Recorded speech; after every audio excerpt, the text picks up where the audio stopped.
And now, please welcome to the stage Hoover Institution Director Tom Gilligan and Hoover Davies Family Distinguished Fellow Jim Mattis.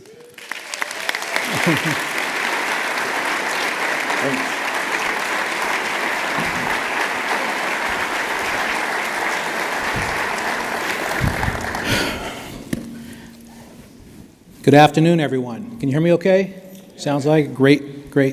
I want to welcome everybody here. It's great to see so many Hoover Fellows and staff here.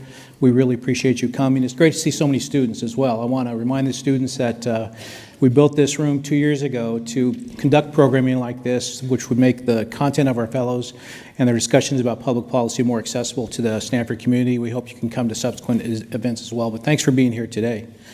We're fortunate today to have our distinguished and respected colleague, Jim Mattis. General Mattis, U.S. Marine Corps retired, is the Davies Family Distinguished Fellow, after having served with distinction as the nation's 26th Secretary of Defense. Before retiring in 2013, he was from the U.S. Marines. After 43 years, Jim, is that correct? He was a commander of the U.S. Central Command. He has served his country with honor and distinction for more than 4 decades. A respected and charismatic leader in the true sense of the word, never failing to answer the call of duty. He's with us today to talk about his new book, which is called Call Sign Chaos, Learning to Lead. Please join me in welcoming Jim Mattis. Thanks.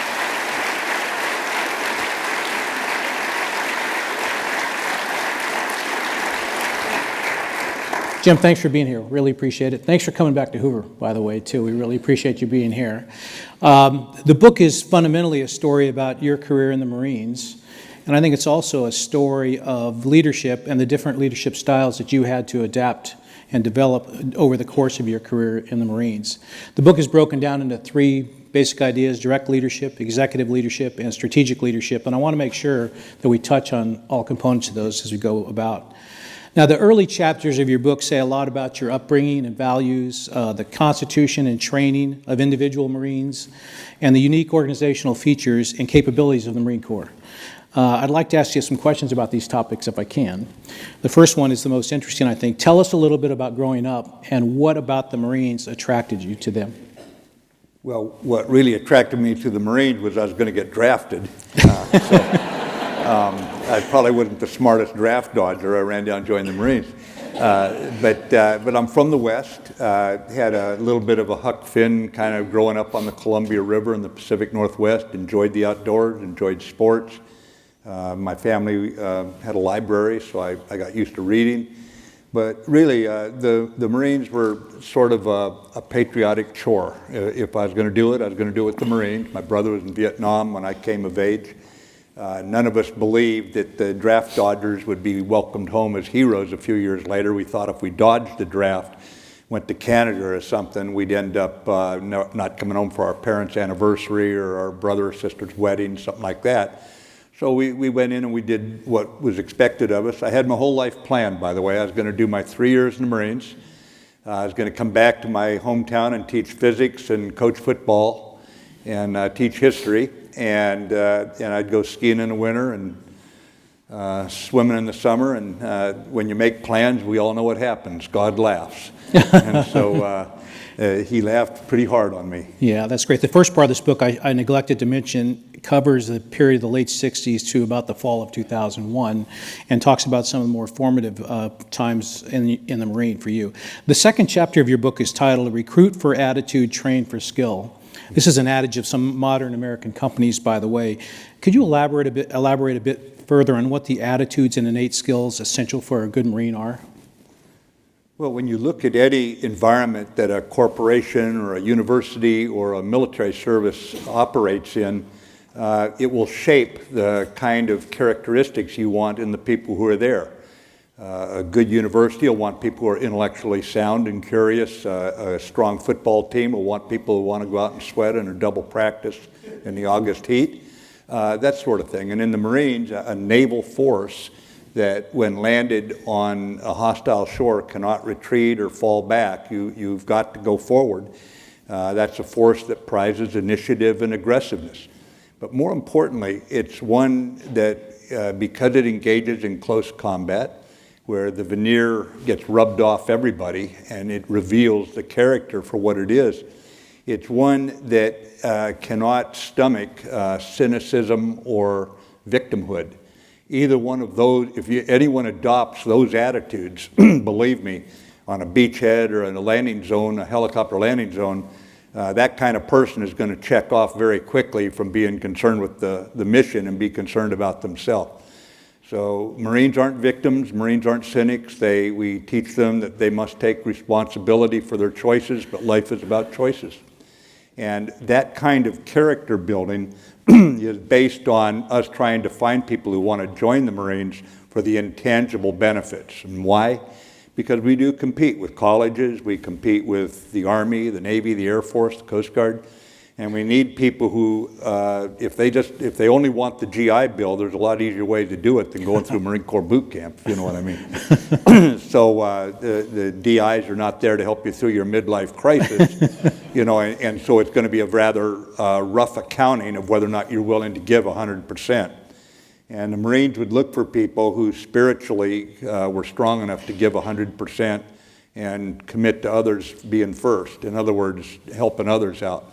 And that permeates that naval organization, so that's what we look for in the recruits.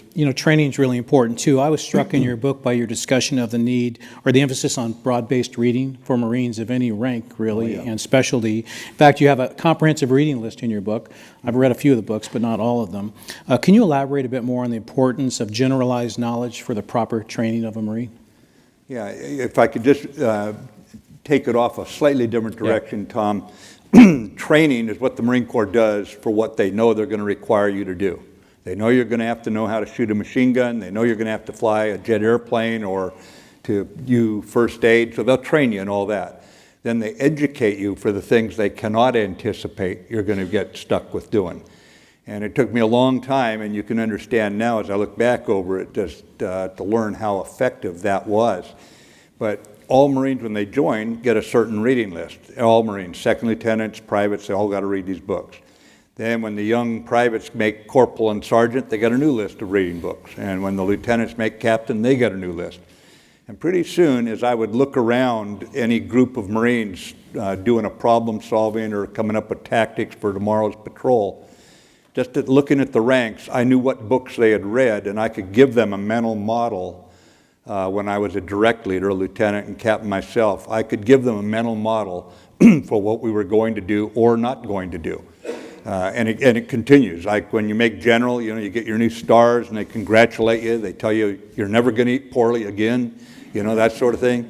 And then this hand comes through the mirrors. You're looking at those nice shiny stars, and here's your new reading list, about 20 books. And it starts with Henry Kissinger with his 37-word sentences, So welcome back, start over again, start reading. But you did have a common view, a common approach to problem solving that was pretty widely informed. When you got done with 10, 20, 30 years of going through these reading lists, you can understand how they changed the way you looked at the world. Interesting. The operations of the Marines, there's this phrase, adapt, improvise, overcome, which is the fundamental operating instructions for every Marine in some sense. Yeah. It suggests to me that the Marine Corps is much more decentralized and less command and control than people might think a military organization would be. Is that true? Well, again, you go back to the Marine Corps' naval roots, and the U.S. Navy has a tradition of putting a lot of authority in the hands of commanding officers. If you command a ship, you're pretty much God on earth on board that ship, and you live with your policies for better or worse. And the Navy holds you strictly accountable, the Marine Corps being a naval force. What you find is that you have got to you've got to make certain that you don't keep pulling decisions up higher. Tom, you're in here, you're talking about business school, Tom Stroud, how more and more corporations or political organizations, governmental organizations, universities, dare I say, keep pulling decisions up higher because there's a sense that we'll make fewer mistakes if we do that. Well, that's not the case. I've made a lot of mistakes even when I had this color hair, so it's just not that way. So what you want to do is give very clear intent. Say, my aim is, my purpose is, And this, when you got a 40-man platoon, that's easy. You look them right in the eye. Here's what we're going to do. Generally, we'll do it this way, and here's what it looks like at the end of the day. As you go up higher and you've got to filter down through a number of layers, you've got to write it out, then you've got to go around and talk to people. And the Marine Corps doesn't even use the words command and control.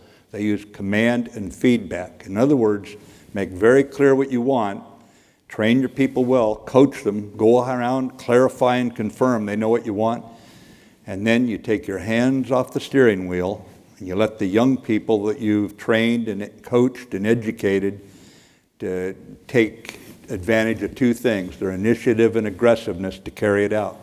It's not benign neglect. You have feedback loops and you go out and wander around.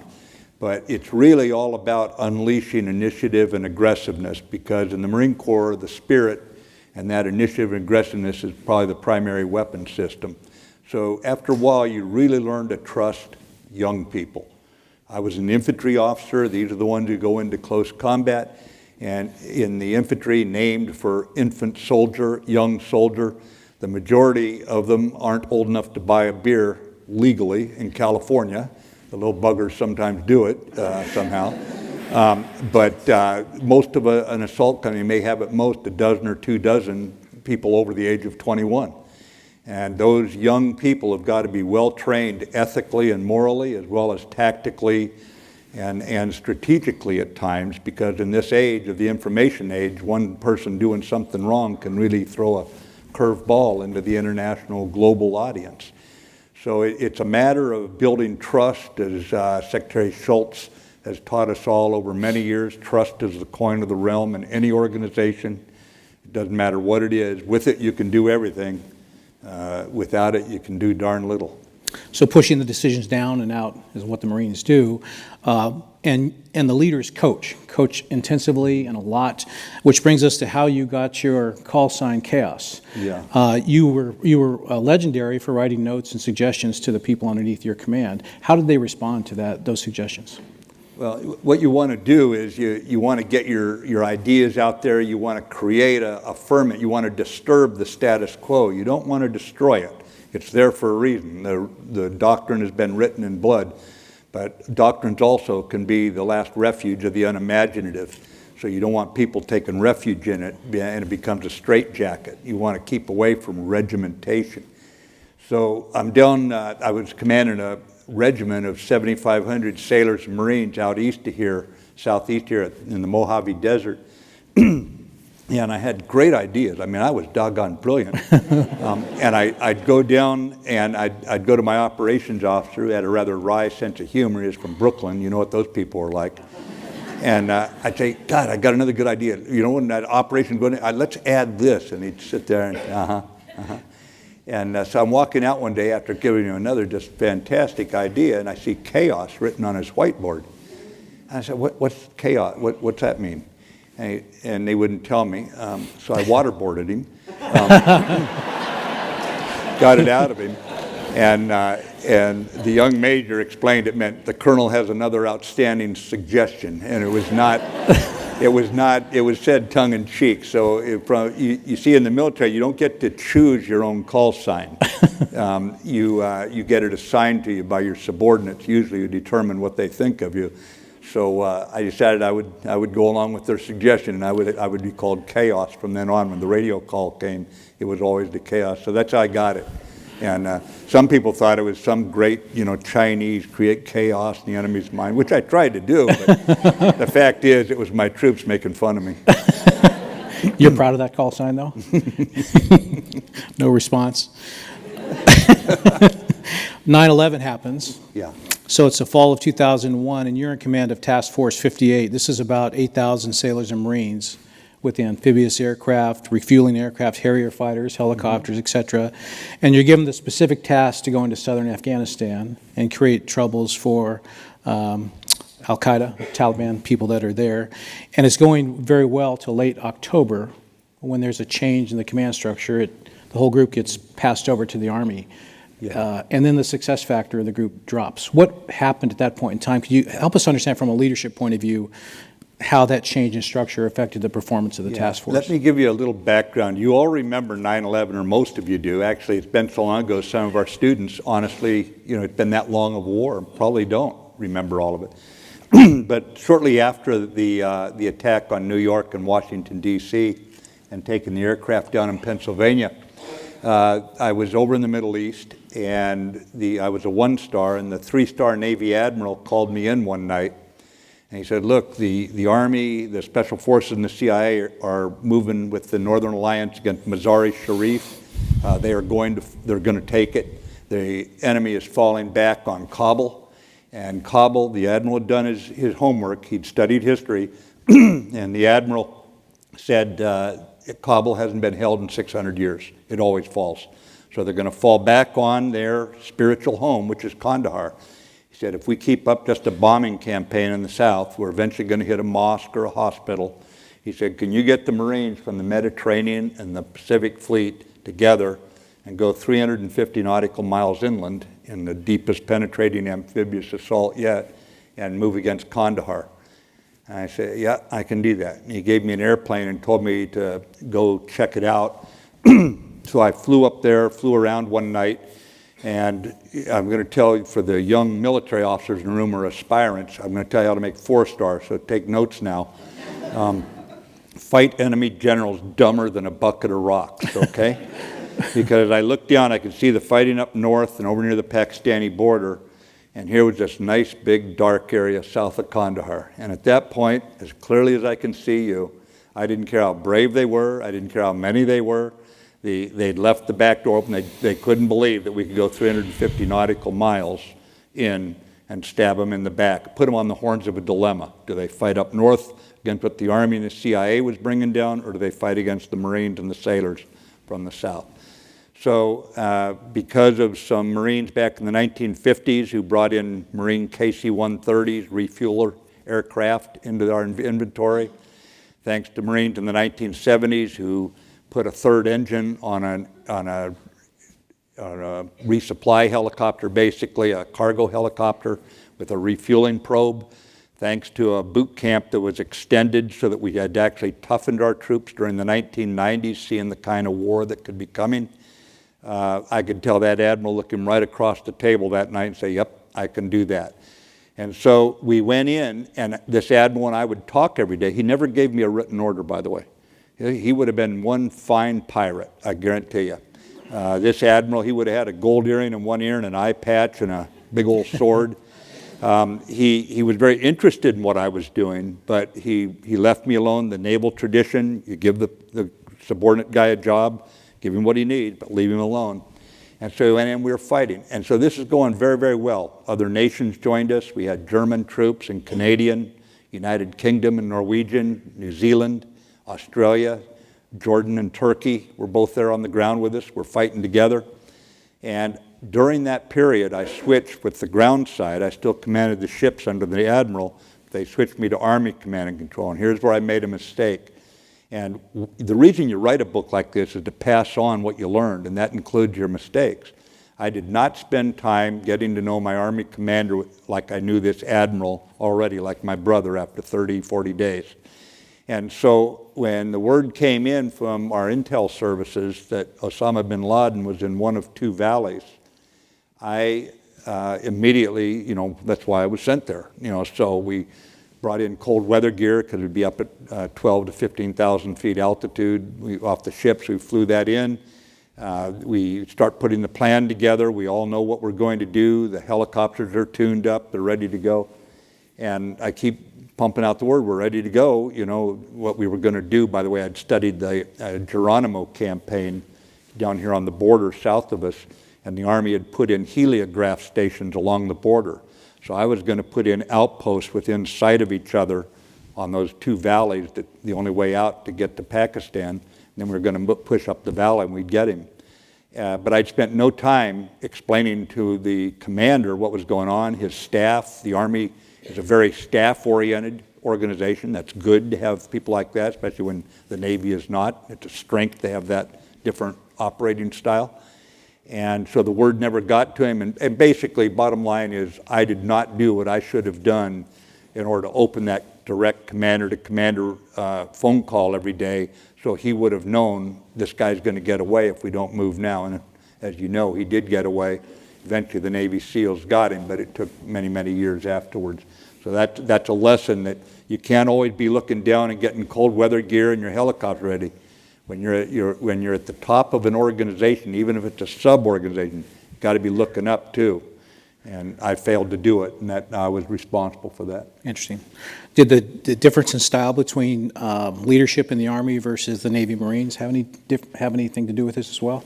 Well, it did. For example, I never received a written order from the Admiral I mentioned. The day after we came under Army command and control, the Army headquarters was in Kuwait, about, what would that be, almost 900 miles away. No problem, I mean, still just a radio call. But every day I would get, I'd get a stack of PowerPoint slides. That's the way the Army does things. And I've been on record as saying PowerPoint makes you stupid, so you can imagine how happy I was to see that. But actually I grew fond of it because in those early days, I think I shivered for the first 90 days I was in Afghanistan. And if you got your hands on the PowerPoint deck fast when it came off the printer and sat on it, it'd warm your bum, you know? So I'd sit there smiling, and then eventually it got cold, so I'd pull out the couple of slides that I needed that showed where the enemy was, and then we'd go to work. But to me, it is a different style of command and control. The Navy, because of its mission and its environment, the maritime environment and landing Marines on hostile shores, has one way of doing it. The Army has a much more methodical staff process.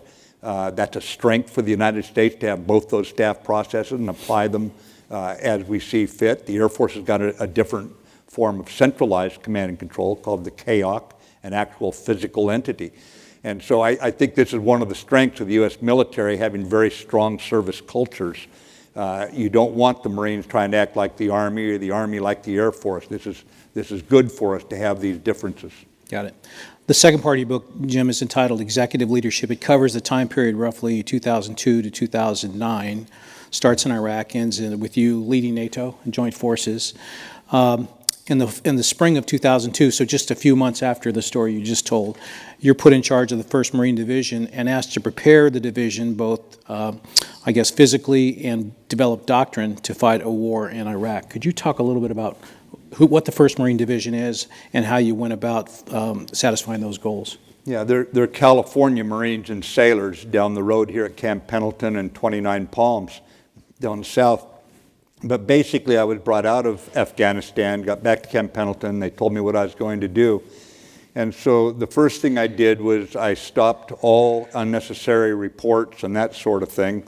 And people said, well, you're going to get a lot of phone calls from Washington, and so we stopped them. You know what I found? Nobody reads them anyway, you know?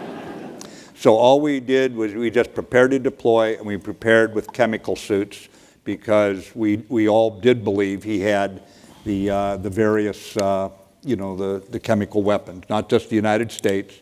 Germany believed it, Kuwait believed it, Israel believed it, his own army believed it, believing he'd use it on them if they ever revolted. So we had to be organizing for that. We imaged people through. We explained what we thought we were going to have to do. We did not have clear orders. And then we went through it on the ground where the troops would go through their tactics, but I'd take the officers off and we'd do basically what-if drills and this sort of thing, so we weren't wasting the troops' time training while the officers were sorting out how we were going to do the command and feedback loops out there in the Mojave Desert. So it was a preparation time, frankly, and what was interesting was the number of people who thought it would not happen. And what I learned was if you don't get people to accept ownership of a mission, they don't really prepare for it. There's a sense of this can't happen. I mean, war is just that gut-wrenching, and especially for people who are going to go. In many cases, the troops were coming back from fighting in Afghanistan already. They'd been through it. And we wanted to make sure everyone knew you're going and it's going to be rough. And by the way, you have to reach their head and their heart. And so I usually go to old books because I don't just study history, I try to live in it and understand what were the options in the old days, knowing that I'll fill fewer body bags with my troops if I do it. And I will often adopt ideas from antiquity. I'll give you an example. No better friend, no worse enemy. I don't have an original thought in my head, ladies and gentlemen. I integrate things differently, but that comes from a dead Roman guy. He was you were either his best friend or your worst enemy. You didn't want to cross him. That's a good one to try to convey, not just intellectually but also emotionally, what I was expecting from the young troops. And then I adopted, when we went into, we're going to have a battlefield that's also a humanitarian field. It's going to be filled with millions of innocent people in Iraq. And so I said, no triumphalism. First, do no harm. If in order to kill an enemy, you have to shoot across a crowded marketplace and kill a woman or child by accident, don't take the chance. Hunt him down another day and get him, but don't take a chance of killing an innocent person. Do everything you can to avoid it. And so eventually when you're done going around and talking to all the young guys and looking them in the eye in small groups of like 800 at a time, that's what a battalion is. And you just stand there until they have no more questions. You tell them, here's what we're going to do. Now, just tell them, I'm not going to leave until you ask me questions. And it's going to look really weird if you're looking at me and I'm looking at you and no one's asking any questions. So what you're doing is you're shrinking that gap between a 50-year-old general and the young 19-year-old, 18-year-old who's going to go toe-to-toe with the enemy. And at that point, you're building their trust that you really care about them.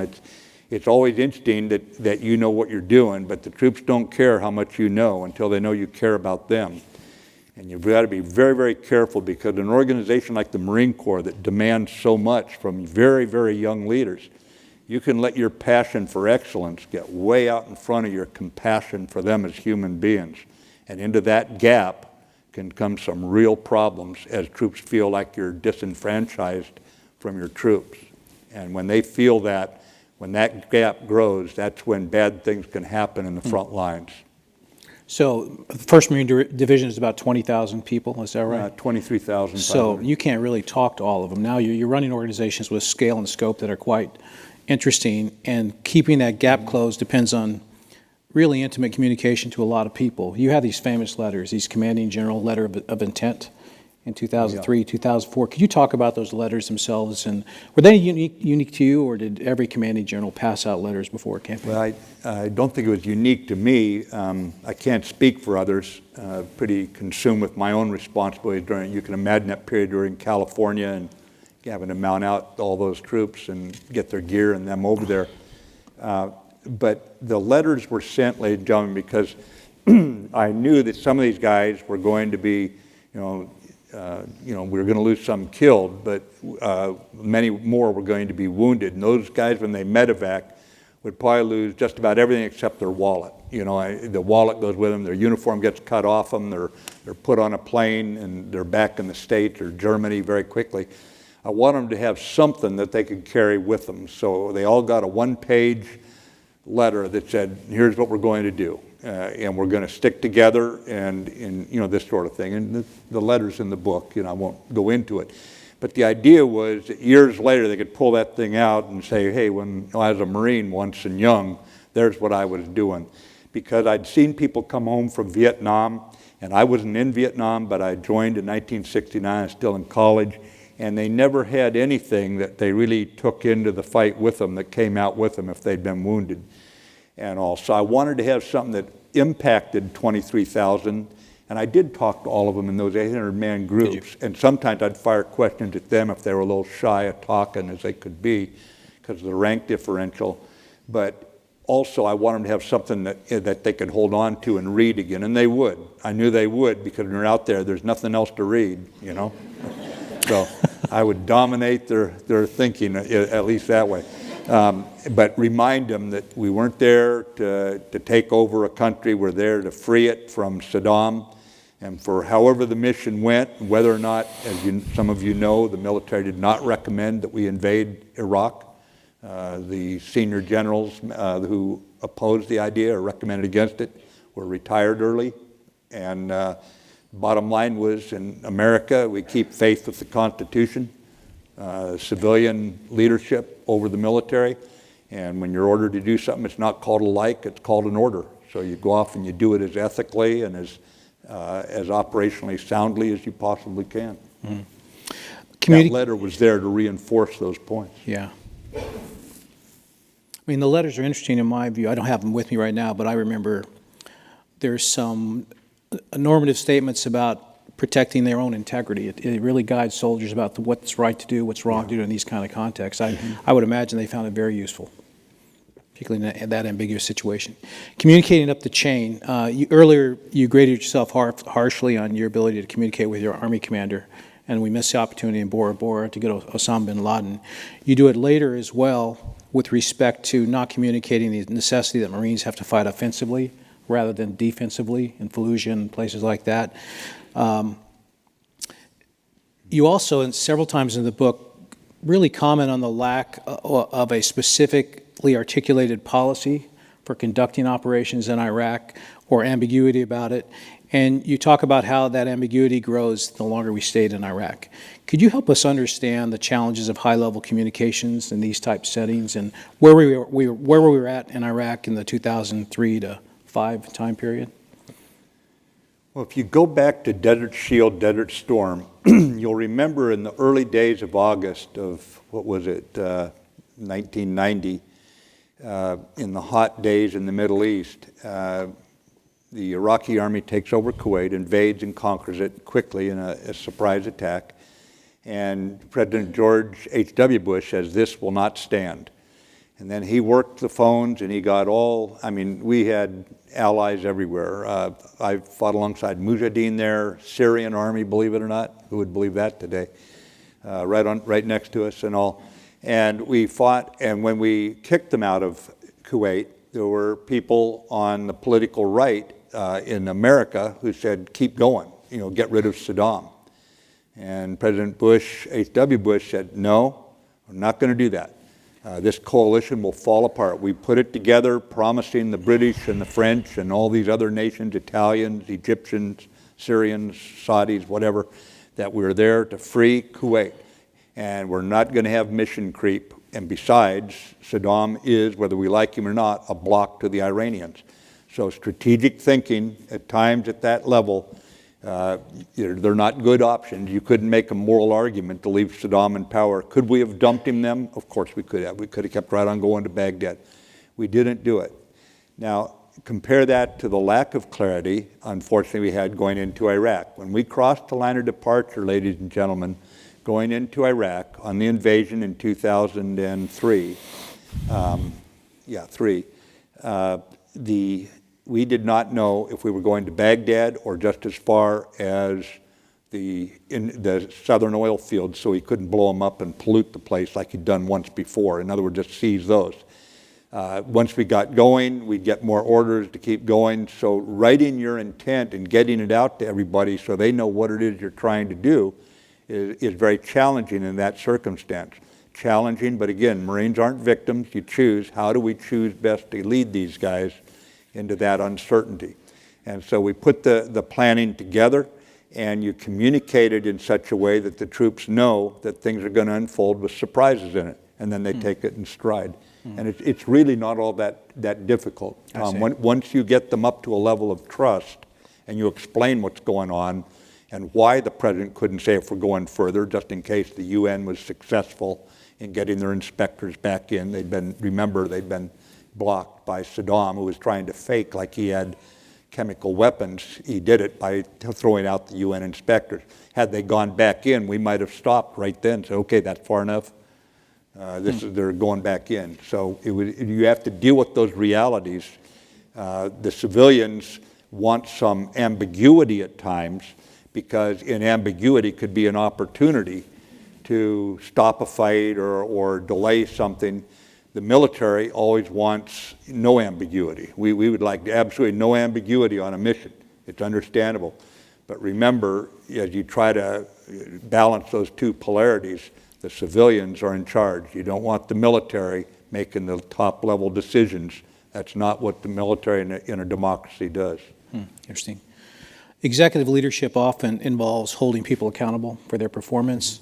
This is particularly true in organizations where actions have mortal consequences. You had to relieve a commander in combat at times. You had to deal with an incident in Haditha. that involved misconduct. Can you talk a little bit about your decisions in these cases and how they affected the 1st Marine Division at the time? I hadn't expected a relief of a commander, a senior commander, a full colonel, to make the front page of the Wall Street Journal the next day. I'd forgotten I had over 100 journalists embedded in the division, in the 23,000-man division. And so that's the sort of story a journalist is going to put in. It's completely understandable.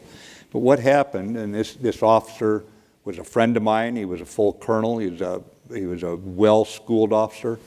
I would even call him probably brilliant operationally. And besides being a friend, he was a noble officer. He loved his troops. And I did not register this was going to be his first fight. And it is hard to order young guys that you've coached and you've trained, you've gotten to know them. You've probably spent time with their families back at Camp Pendleton, at cookouts on the beach, getting to know them because the military is a little bit like a family. And then to order them into a fight knowing some of them are going to die because you just said, do this. It was tough on him, but basically I had 3 assault regiments between around 6,000, 7,000 men each. And those 3 assault regiments had to all be carrying the fight. We were going to be deep inside Iraq, and there's a 3rd U.S. Infantry Division. There's the 1st Marine Division going deep into Iraq, and the 1st UK Armored Division from Great Britain is going to take our rear and an area that we're trying to slip by and hold the enemy in place there as we go for Baghdad. And as I'm closing in on Baghdad, I have this one regiment that just is not as aggressive as needed. It just lacked the degree of urgency I needed. So, you remove them and you do what you have to do.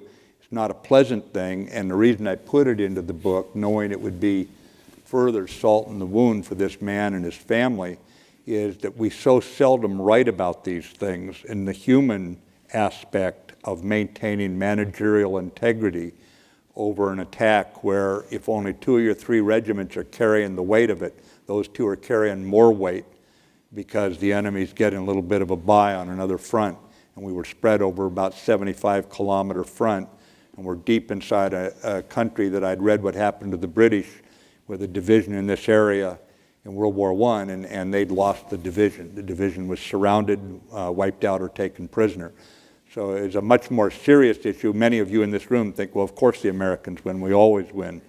Well, there is no God-granted right to victory on the battlefield. It comes down to the social energy and the coaching skill, ultimately, of those unit leaders, colonels, lieutenant colonels, captains, lieutenants, sergeants.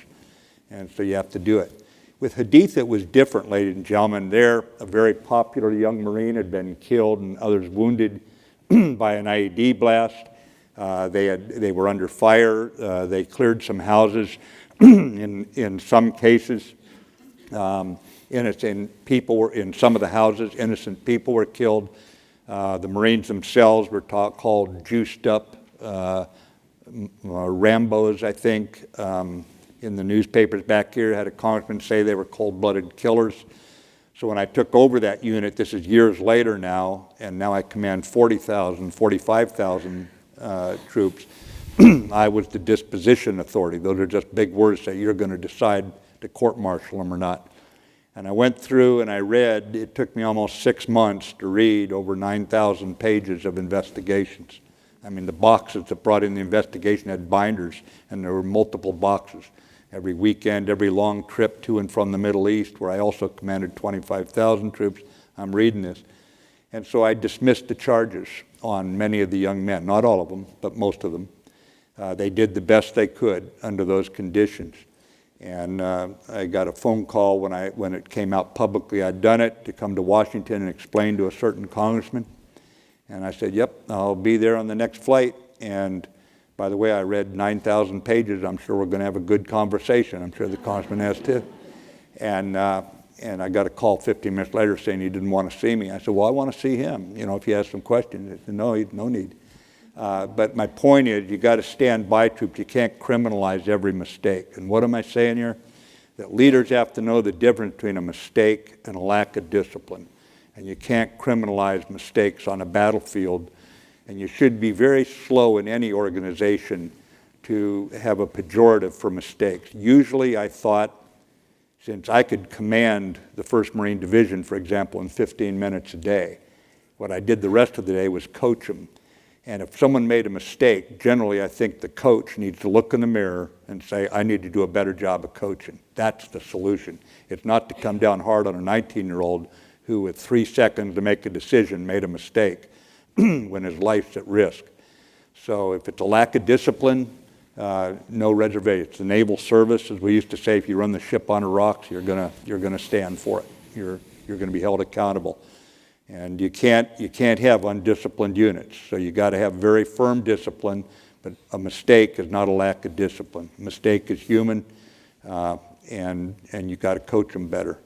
On the lack of discipline, got to drop kick some people through the goalposts of life. You know, you got to make it very clear that when you have that much authority down there, you can't be having people lose their lives over a lack of discipline. And the same unit that's got DUIs or drug use in the States or sexual harassment, that's the same unit that's going to have fire discipline problems in combat. You don't like turn discipline on and off. You live a disciplined life, a moral life, or you do not. We're human beings, just can't switch. We're not, unless you're schizophrenic, and that's probably not a healthy thing to have in the military either.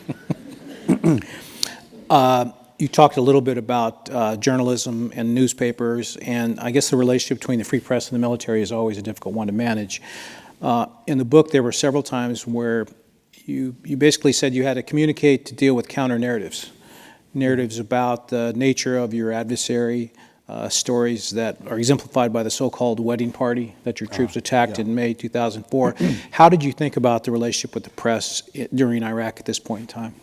Yeah, you know, it was interesting, ladies and gentlemen, during the march up to Baghdad, and we went then 135 miles beyond to Crit and all, we had, like I said, over 90, I think it might have been even slightly over 100 embedded press inside. I was all for it.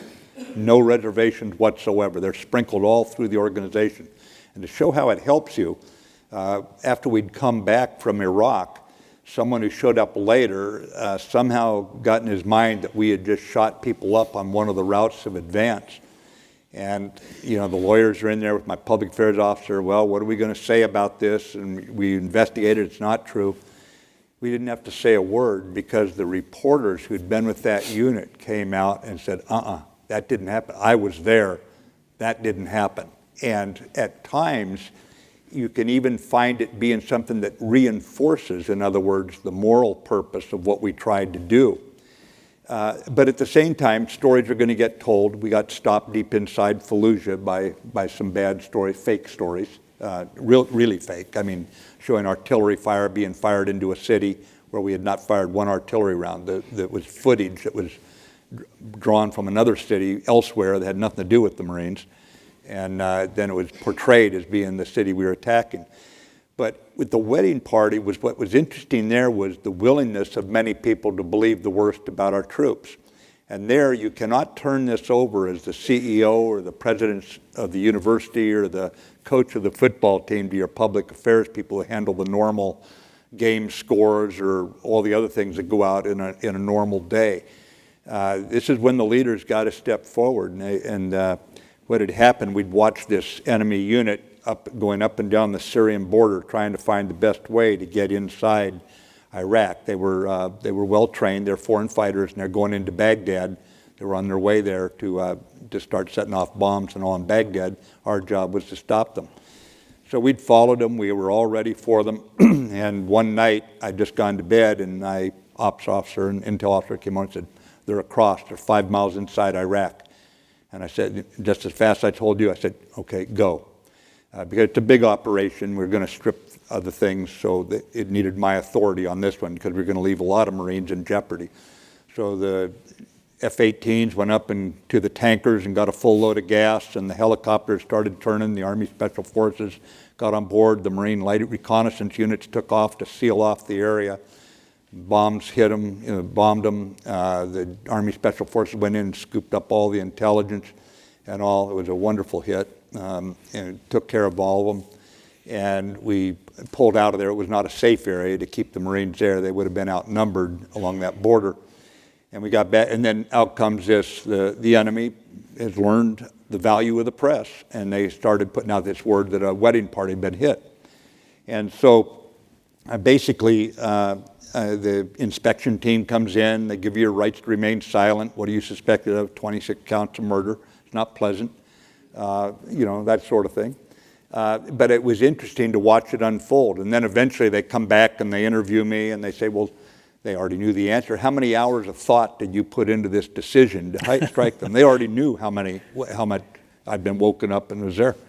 I said, I think I put about 30 years in, but I can go back and check.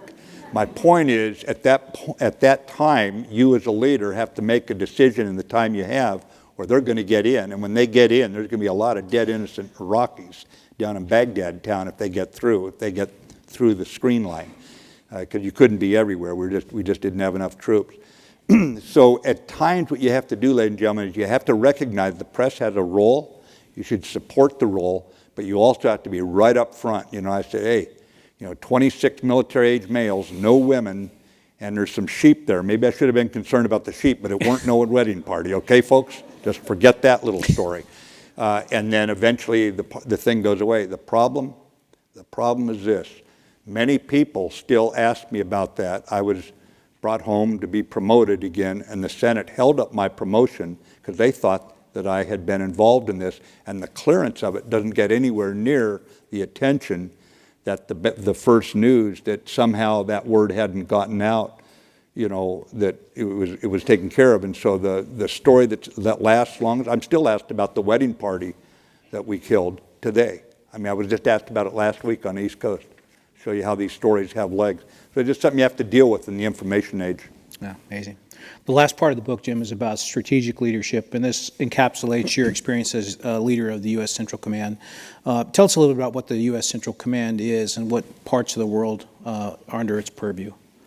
Yeah, well, I tried retiring a couple times, and I was the NATO Supreme Commander at one point, and we turned that over to a French officer, and I was U.S. Joint Forces Command Commander, and we decided to disband that organization. So I was 8 days away from retiring, and the phone rings. So if you're 8 days away from retiring, don't answer the phone, okay? Especially if you just read in the newspaper that one of your friends has been fired because his staff was mouthing off about the president and the vice president, and Dave Petraeus, your old buddy, is going down range, and CENTCOM is now left open. So I go in, I go through the interview. They told me, come to Washington, bring your dress uniform. It's not a good sign when you got to do that. So I went up, and I offered several of my best friends as possible candidates for the job. And I was assigned to do it. So you do it. I come from brought up by the greatest generation. When the president asked you to do something, it doesn't matter if it's a Republican or Democrat. In this case, it was a Democrat, President Obama. If you're prepared to do it, if you're physically ready to do it, mentally, then you just say, yes, sir, you do it. That's what you do for this country. So I went into CENTCOM, and the area that it involves probably 90% of the heartache that's come out to the world in the last 30 years. I first sailed into Central Command area in 1979 as a captain. I didn't patronize the terrorist enemy. When they say girls don't go to school, when they say only one kind of prayer, my Muslim friends are scared to death of these guys. I don't patronize them a bit. They mean what they say. So from Central Asia, Kazakhstan, Uzbekistan, and Afghanistan, obviously Pakistan, down to Iran, all the way down to Saudi Arabia, Yemen, from Egypt, Bahrain, Jordan, Syria, Iraq. You get the picture, On one occasion, Vice President Biden asked me after a dinner one night in Baghdad, he said, Jim, you know why you got this job? I said, no, Mr. Vice President, I don't. I don't think you guys like me very much. He said, yeah, we couldn't find anybody else dumb enough to take it. He was joking. He's a great guy. But I would just tell you that it was a job that I was very familiar with. I'd served in Central Command probably on 5 different occasions by this point. And I knew the area. I knew many of the personalities. And remember, in the Arab lands right now, where most of our focus, They don't have any trust in their institutions, and they trust personalities but not institutions. So many of them knew me, so I knew too I would have options with working with people that might not have been available to others. So there's no arrogance to it, it's just a reality. But I think too there's a little bit of a lesson there for all of us in America, that if you lose trust in institutions, there's a lot heavier cost to your country and to the body politic than anybody has put in words in this country in the last 10, 15 years. Well, when you took command of Central Command in 2010, what were your concerns when you took command? And then throughout the 2010 teens, we see the Arab Spring, the Civil War, the Syrian Civil War get much worse. Libya is flung into chaos.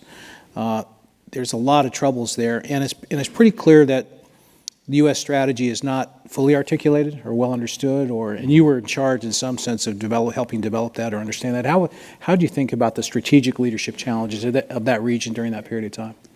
Well, all strategy is setting priorities, and so you come in and you have to make very clear to your staff that's getting pulled in a dozen directions.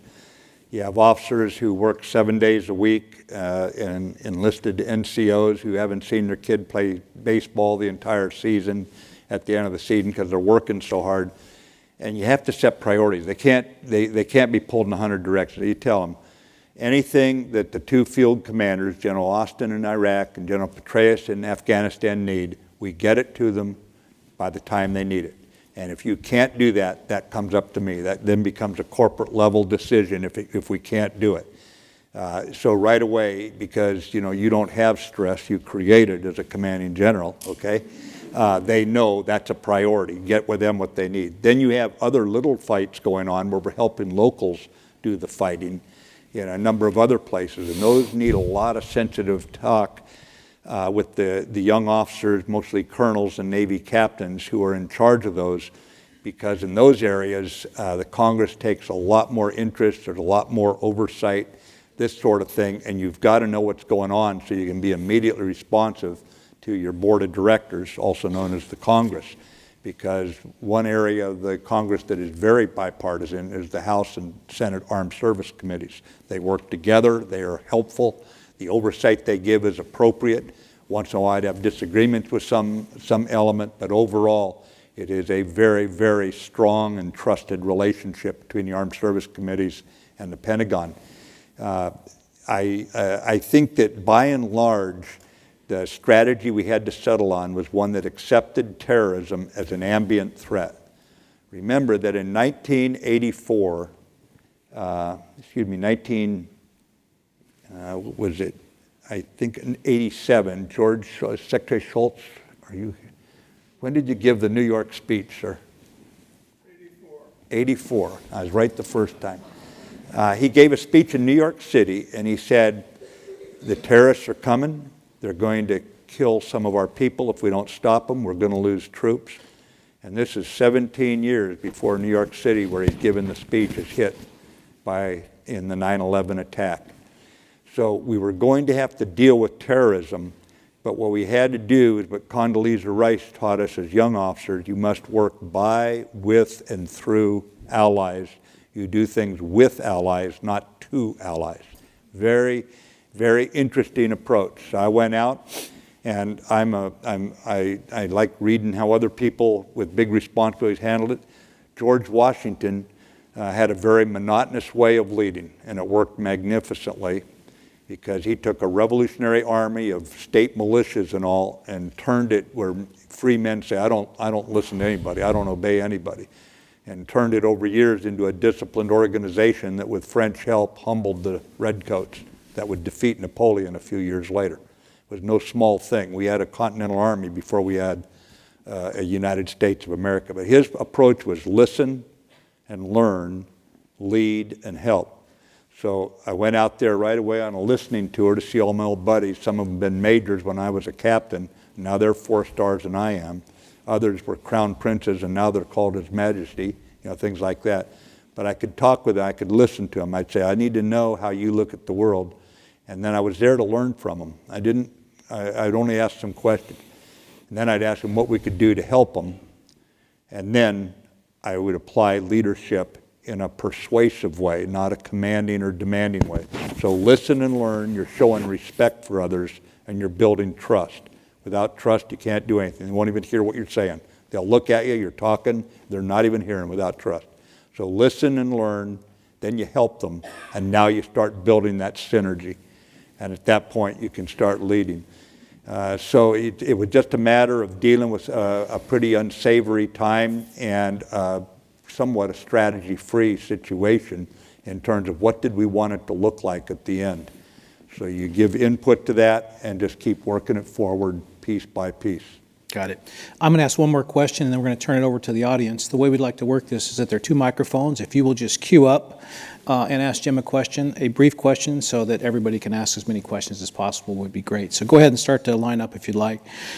Just my last question has to do with the idea of strategic leadership maintaining a credible deterrent against unacceptable behavior by our adversaries. And in the Central Command area, both Syria and Iran have done things that has been undetoured or unresponded to. Have we emboldened our adversaries and shaken our allies with our behavior in the Middle East?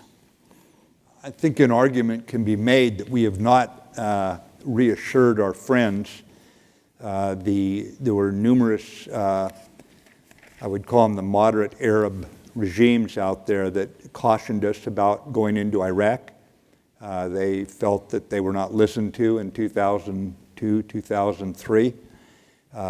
Many of them also felt that we were indifferent to them, and this includes Israel, indifferent to them during the last administration, while being attentive to some others, and like Iran. I don't necessarily agree with that, but certainly, when you look at the red line that was drawn on Syria, you got to be very careful saying they will not use chemical weapons. If they do, we're going to go after them, and then not do that. How did it impact? Not just in the region where they were dumbstruck by it, frankly, but allies that were ready to fly on our wing that night got the word very late, and it shook their confidence. And I got a phone call from a person I'd known out in the Pacific as a young officer who'd gone into that nation's diplomatic corps and actually risen all the way up to ambassador level and then retired. And he called me 36 hours after the red line was crossed, and he said, "Well, Jim, I guess we're on our own with China." That's how it was read 36 hours later in the Pacific, halfway around the world. And then what's happened now with the pullout on the Kurds certainly has shaken folks. I think that whether or not America is seen as a reliable security partner, you can be concerned about that right now as Americans. Got it. Thanks, Jim. Please, maybe say your name, please. Hi, my name's Nathaniel, and right now I'm working on a research project just to understand the development of Arab media and how they approach military relations, specifically in Egypt. And given a very developed media system that we have here in America that has a very free media that still had a lot of difficulty, especially with ISIS, that had a very complex and concrete media strategy where our media fell into the narrative building that ISIS desired. What advice would you give, or what should happen in a lot of Arab nations that are trying to develop free and independent media systems? Yeah, it's a challenge because for many years, because of colonialism, the media was very much controlled by the colonial powers. When the colonial powers left, that control of the media, in effect, continued. And then we got to a point where the information age opened up, and now no government could really control that anymore.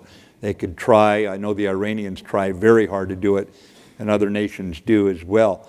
But I think that this shows why at times America has to deal with countries that are not anywhere near as mature as us. They don't have a 600-year-old Magna Carta. In many cases, they came out of colonialism literally in the last generation, or certainly the vestiges, because many of their laws are still come from that era. So we've got to be a little patient with those countries and not expect them to be at our level. But at the same time, I think the best thing we can do is show what happens when a responsible, free media is part of the body politic. It has a critical role to play. And so I would say right now, patience and mind our own knitting and make certain that we're dealing here in America with a free press in a responsible manner as an example to others, because example is leadership, if you know what I'm driving at. So that's the way I would look at it. Patience with them when they fall short and that sort of thing, but don't be shy about promoting your own example. Thank you. Okay, and good luck with that term, patience. Yeah. Hi there, Secretary Mattis. Thank you so much for coming. My name is Laith, and I was wondering, with China's increasing assertiveness over the South China Sea and Taiwan, how would you assess the United States' military preparedness for a major conventional conflict with China? And do you think, as it currently stands, would the United States prevail? No doubt, if it went to a military conflict, the United States would prevail right now if it was conventional. If it goes nuclear, nobody wins, okay?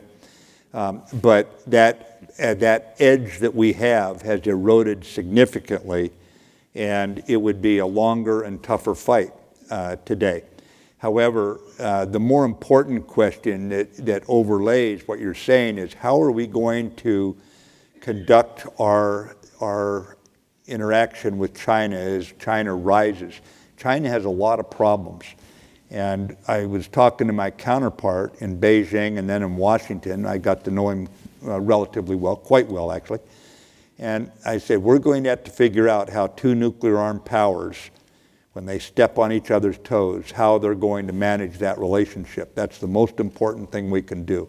And I was blunt with him. I said, we don't want to be as stupid as the Europeans twice in the 20th century and set the world on fire. Together we beat back fascism. The Chinese people had a lot to do with beating back fascism, as we did. And so I said, we're going to have to find a way to make this work, because what we want to avoid is the very situation that you very appropriately defined here. It comes down to a fight and somebody wins and somebody loses. We are recognizing great power competition. What we want is great power deterrence, and what we really want is great power peace. And it can be done. My counterpart on one occasion brought up the Thucydides trap. You all know what that is? A rising power is coming up and a power up here, and because of that competition, they go to blows. Number one, it hasn't always turned out that way. Dr. Corey Shockey, who is formerly of Hoover and hopefully back here again soon, has written a book about how the British Empire turned over to the American empire of ideas. They had a geographic idea. And why did it stay that? Why did it not go to war? Because we saw ourselves as very much alike, the British and us, and the rest of the world saw us as very different. Very interesting calculation that she's the first one I've ever seen who defined it. In this case right now, what we want is great power peace.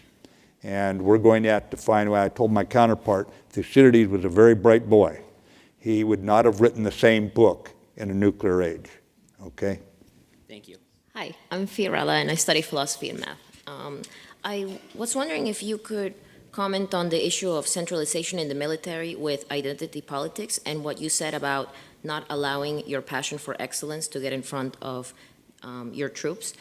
My claim being that in this era of identity politics, perhaps we are, as a nation, putting people in positions of high authority, perhaps for the wrong reasons, that would make this passion for excellence more likely to happen. And I was wondering if you could comment about this. Yeah, well, elections, we elect the people under our Constitution who are going to be the commander-in-chief. We elect our commander-in-chief, and then they appoint people to the various institutions, Department of Defense, the CIA, Department of State, this sort of thing. And I think the most important thing is just to make sure that those institutions work together. Like, my job really was to keep the peace for one more year, one more month, one more week, one more day, while the diplomats work their magic or try to restore peace or what passes for peace. So if you try to discipline it inside something like that, then the power of any one person under our competing powers are limited. And let's just talk about the president here. I think that's what you're driving at, right? I'm sorry, what? Talk about the president is what you're referring to as far as... I mean, I'm referring to situations where I can't speak about the military because I don't know, but situations in which in institutions people, because of identity politics, may be in positions of authority, and that would make it more likely for these people to prove their excellence as opposed to, for example, care about the thing for which they have been promoted. So applying that framework into the military, that seems to be very problematic because you're not dealing with like a theory, for example, in academia, but you're dealing with people that your passion for excellence may lead to a lot of people dying, and that's basically what I'm asking. Yeah, I don't know how I've never seen peace maintained by weakness. So you want a military that is very capable. Just in the time since I was a two-star general, I've signed over 800 letters to next of kin that their son or their husband was not coming home, wife was killed in action. The idea that you wouldn't want excellence, number one, if you're going into a fight and you're up against an enemy that intentionally hides behind women and children, intentionally does it, you'd better have very skillful troops or you're going to have a tragedy on your hand because they've got to fight these guys. You know, you can't leave them there if that's the decision of the country to send our troops in. But you're going to have people who are very, very good. And a passion for excellence in the military art does not equate to some vicious, just lashing out or mindless killing. Now, after I was Secretary of Defense, I went to Europe a month later, and they talked about how concerned they were with the foreign fighters if they were to return from Syria. And flying back that night over the Atlantic, I got the chairman on the line and I said, I need you to look at doing something different. I want to slow down the operation. We were going against West Mosul as I came into office in Tal Afar and Tabqa and Raqqa. I want you to encircle those places, slow down and encircle. Don't just push them back. And then I want you to kill all of those fighters. Most of them, unfortunately, surrendered. They weren't as tough as they said they were. But the idea was not as many of the foreign fighters return to do what happened at Charlie Hebdo or these kinds of things, okay? Don't let them get out. And now they're locked up in jails, and hopefully, knock on wood, they're still in prison. So you have to have a military that is tougher and more capable than anyone else there. It does not increase the potential for mindless escalation. Back to this side. All right. Hey there. I'm Max, and I love books. Probably the best book I read this last year was Robert Corum's biography of John Boyd. And the claim in the book is that he was a big intellectual influence on the Marines. And I paid him to say that. All right. Well, yeah. Well, so this is what I'm here for. I mean, that book blew my mind. And so, were you there at the same time? Like, sort of, what's the story about John Boyd, and who do you think are some of the great? What happened there, ladies and gentlemen? The only place that John Boyd has a kind of a memorial wall is at the Marine Corps. Now, why would an Air Force fighter pilot have a whole display about him? And it's because he came up with a way of orienting to an enemy and acting on it faster. And that is the origins of why I delegate to more, train them up and get them ready, but then I delegate to younger officers because then you get decisions made faster and the enemy can't keep up with the cascading dilemmas that keep coming to them. So it has more to do with why he was embraced by the Marine Corps, and mostly it's because I think it fits the aviation element. The air environment is more like the naval environment, okay? So it was a marriage made in environments, and the Marines like keeping a very young force. We don't have a lot of senior people in and out in 4 or 5 years. We don't want a whole lot to stay in for a career. And it fits good with the American ethos and the Marine ethos of initiative and aggressiveness to give young people more authority. And that's where it comes from. Great. But I bought that fine compliment. Please. Good evening, sir. Candidate Porce from the San Jose Oso, and I was hoping you could speak more to striking the balance between being a firm disciplinarian and a caring commander. Okay, there's no competition between being a firm disciplinarian and a caring commander. The most important thing, I finally figured out by the time I was about a first lieutenant, 2 years into my career, that the troops really didn't lay in their bed at night with their hands behind their head, looking at the ceiling and saying, how can I mess up Lieutenant Mattis's day tomorrow? So once you get to the point that you respect your troops, and yeah, they're a little rambunctious, the kind of kid who joins the Marines and willing to put himself through that is not a shrinking violet. And boy, they will get into more trouble than you can shake a stick at. I remember when Sonny Bono was the mayor of Palm Springs. I had to go out there and see him at least 3 times when I first got there over his dissatisfaction with my Marines and sailors. But the kind of guy who climbs a mountain getting shot at is that way. So what you want to do is shape these very young people in a way that they can be responsible and explain that a boy, you can be basically young once, but you can be immature forever. And you try to bring them up so that they have a sense of responsibility for what they're doing. You don't want to blow away that spirit. You don't want little rigid automatons there. That's not what, underneath those Prussian haircuts and those crisp uniforms, I've found more weird people in the Marine Corps than any place I've ever been, and that includes college, okay? So what you have to do is make certain you know the difference between a mistake and a lack of discipline, though. That's where you keep from declaring war on your own troops, because they made a mistake, okay? So just focus on that mistake versus lack of discipline, and then you won't be going around becoming some big thug, basically. And remember, too, in the naval service, there's something called request mast. This is from the old days when you walked in front of the mast of the ship. At that point, no matter how low ranking you are, you get to talk to the captain. Nobody can get in your way. You just stand there. And today, any private or seaman recruit in the Navy or the Marine Corps can request mast. And at that point, everybody had better been acting right toward him, because I wouldn't tolerate someone who is taking down the spirit of the Marine. That's ultimately when some young corporal points at a subordinate and points toward the enemy and he nods, that's what's going to get him up and going. It's not the law, it's not rank or anything else, it's going to be the spirit. And so there's a reason to treat people with respect in the military and not fall into that trap. It's a good question, though. Thank you, sir. Secretary Mattis, thank you for speaking to us. I was wondering, during your tenure, the United States was providing targeting assistance and other assistance to Saudi Arabia during its conflict in Yemen.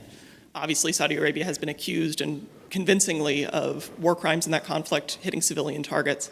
How do you square that with sort of the moral obligation you were talking about earlier in your command?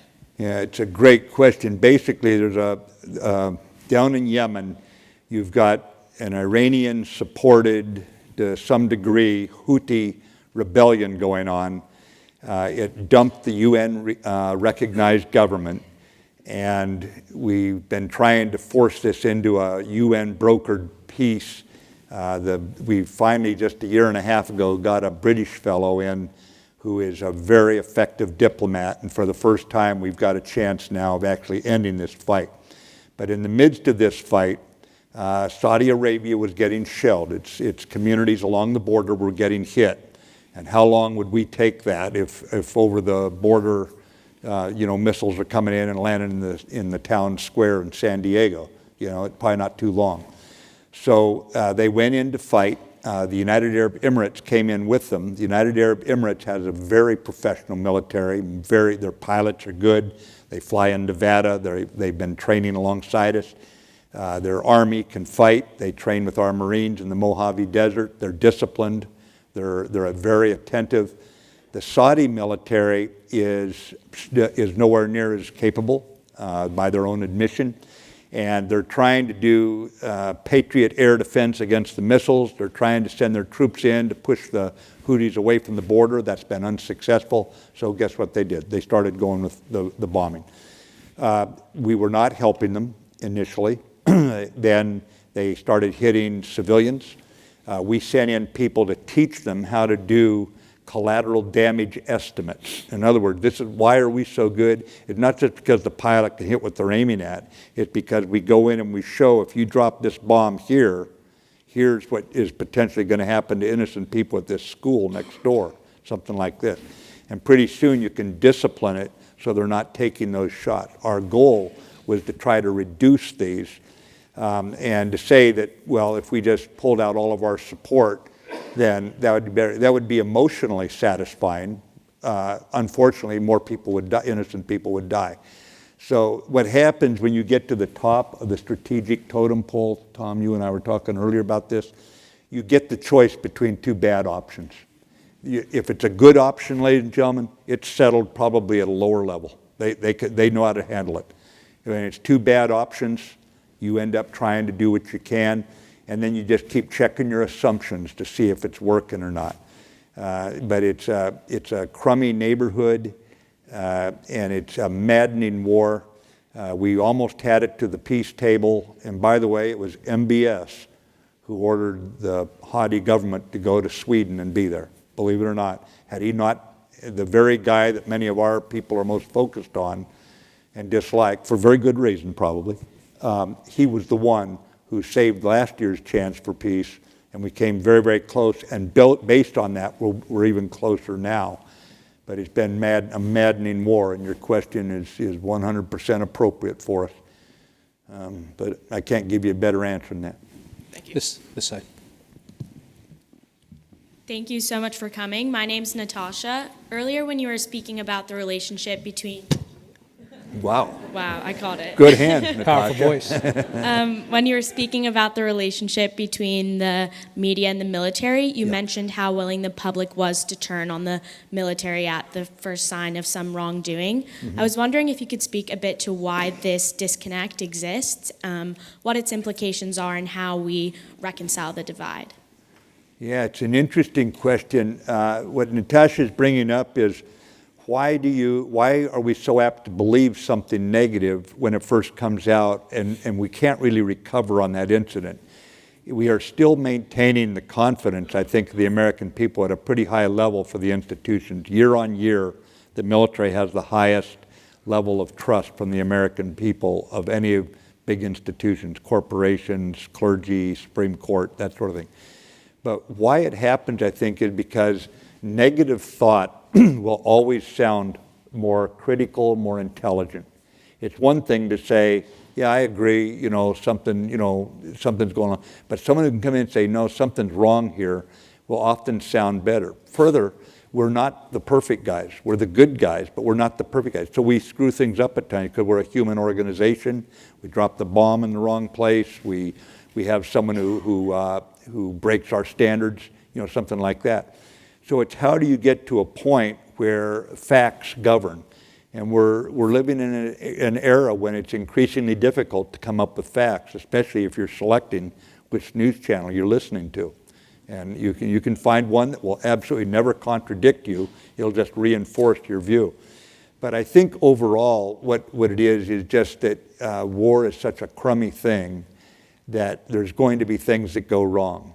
And people have gotten to the point of just thinking that we can somehow fight an immaculate war. The enemy can hide among the civilians and do all these bad things, and they get a buy. They really get a buy. I mean, I stayed awake in English Composition 101, and I know the difference between active and passive verbs, okay? Like, here's one. I'm going in to talk to the press one day, of all days, the poor press. They set themselves up for this in Washington, D.C., and I hear on the news, a bomb went off today in a Baghdad marketplace, a truck bomb, and it killed something like 90 people and wounded hundreds. And in the same broadcast, they talked about the Americans in Afghanistan had bombed and done something in knocking out a Taliban outpost. Part of the outpost had actually blown up and killed innocent people. Didn't know it had a big ammunition stockpile. And so I said, so a bomb just happens to go off, an act of God. I'm sitting with a round table of, all the people you would recognize, the networks and the magazines and all. So there's a sense that we are somehow capable of fighting an immaculate war now, that nothing should happen that is wrong when we're fighting, and yet we let the enemy, the enemy does that sort of stuff. They kill people they actually target civilians. We're the good guys. We're not the perfect guys, but we're not the bad guys, is the way I'd put it. And I think sometimes with fewer and fewer people serving in the military, they don't realize how complex military operations can go wrong. Back to this side. Good evening, sir. My name is Deborah, and I appreciated the way you talked about how you have used historical examples of military strategy in current time decisions. So I was wondering if you could speak a little bit on how developments in military technology, both since those historical events as well as even since the time when you first enlisted, has kind of changed the way that you implement those strategies. Yeah, it hasn't had too big of an impact yet. Let me give you a couple of examples. There's an unmanned aerial system, a UAV, unmanned aerial vehicle, and it just hangs around up there, and then we send another one up, hangs around out there. And there's people down below who know we won't take a shot at them if there's any women or children nearby. And so we just wait, and we wait, and we wait until they make a mistake, okay? Now, whether it's a manned airplane or not, the new technology in terms of ethics, morality, even the bomb, the weapon used, it's all the same, okay? Now let me jump forward to another example for you. If you walk into a command center that's fighting a fight, let's just say it's in the Middle East, you'll see sitting there a guy who represents the Navy fighter aircraft, the naval missiles, the Tomahawk missiles. There's an Army guy there who does missiles as well. There's an Air Force guy there who's got fighter planes ready to go. There's an intelligence person there and all this. And you'll notice there's someone sitting there, who does cyber. They look a little funny, some of them. Some of them are military. Some of the girls have more tattoos than any sailor in the fleet. Some of the guys have more earrings than any girl I ever dated. But they're real good at their job. And so you're sitting right there, and you've got cyber, and you've got the unmanned aerial systems, and you've got the Navy cruisers, and all these guys are keeping in touch with the air squadrons and all the rest. The intel people are keeping you updated. So now you see cyber is a domain that we're fighting in, actually protecting our systems and attacking the enemies. So it's just the integration of new domains and capabilities, okay? But it's pretty much, if Alexander the Great came back and sat down in there and you explained what was going on, it probably wouldn't take him a day to understand warfare because the fundamental nature hasn't yet changed. Now let me throw out a caution for Silicon Valley. The fundamental nature of war has to do with friction and chance and everything, but there's one overriding one, that's fear. When you go into a fight, now after you've been through a few, you know how to handle the fear, but it's not like the fear ever goes away. What happens if we have machines in the future that know no fear and can adjust like these cars we sometimes see driving out here that have been told, do not go forward until the light turns green, and they learn from each other? Well, other cars start nosing forward at certain points, and pretty soon the cars have started to nose forward, and they're acting outside the mission we gave them. Now hold that thought. What happens if fear in that environment is no longer part of the fundamental nature? And what does that do to the reluctance to go to war? I don't know. I'm giving you a question I don't have the answer to. But in the old days, poets and philosophers gave us a framework for when the crossbow came in, we knew it was not to be used against innocents on the battlefield, okay? Right now, Silicon Valley is way out in front of poets, philosophers, and lawyers, I think. And we all need to roll up our sleeves and figure this out. Okay, thank you. And I'm sorry, we only have time for one more question. Okay. Thank you so much for coming, General Mattis. Sure. My name is Jonathan, and I guess I have a question that may or may not be difficult to answer, but to what extent do you believe that congressional neglect, be it in setting the rules of engagement, or perhaps in not being completely briefed about the nuances of situational circumstances on the battlefield has played into the current crisis we now have in Syria? The rules of engagement. How would you rate at large Congress's current level of readiness and briefing across the board in all aspects that they're responsible for? Congresses. Yes. Our Congress recognition of the mission, or? All aspects. Well, if it's the House or the Senate Armed Service Committee, they're very knowledgeable and they're briefed routinely. Their staffs are briefed. Their staffs come over to the Pentagon. They fly out. They talk to the officers in the field. Now, those are the committees that actually oversee the military under their titles. I'm not sure. I know what you're driving at. It's just hard to explain. It's a complex relationship. One thing happening that they weren't briefed on that they think they should can cause a flurry of phone calls to my old office, I guarantee you. But we'd send people over to brief them. We do not conduct covert activities, so while some of them are very classified, we just go, there's a classified briefing room. We go down to that room. I'm not aware of any leaks out of those two committees. They're very good at maintaining the confidentiality. So I'd say it's probably pretty symbiotic between the military and those two. Plus, I would tell you that the Senate and House leadership, that's obviously the Senator McConnell, Senator Schumer, and Speaker Pelosi, that leadership too is very aware, and they're not on those committees, but they also are kept informed. Now, are they happy with the level of information coming on something like a pullout from Syria? No, not in the least. But that was not where the military kept a secret. And you know what I'm driving at here, okay? Caught Department of Defense flat-footed. Ladies and gentlemen, thanks for having me here. This really, to me, is what it's all about. That I didn't serve 43 years in the Marine Corps. I served 43 years in the U.S. Marine Corps. And all of our military answers to you. So if what we're doing can't pass muster in a public place like this, then shame on us. And I hope I've given you some idea of just how great your military is. Not the generals. I'm talking about the young folks, the guys and gals out there who are putting it all on the line, signing a blank check to you, payable with their lives, to protect this great, big, wonderful experiment. On its worst day, we're still the best there is, and we're going to get better. Thanks very much, ladies and gentlemen. Thank you. Thanks, Jim. Appreciate it.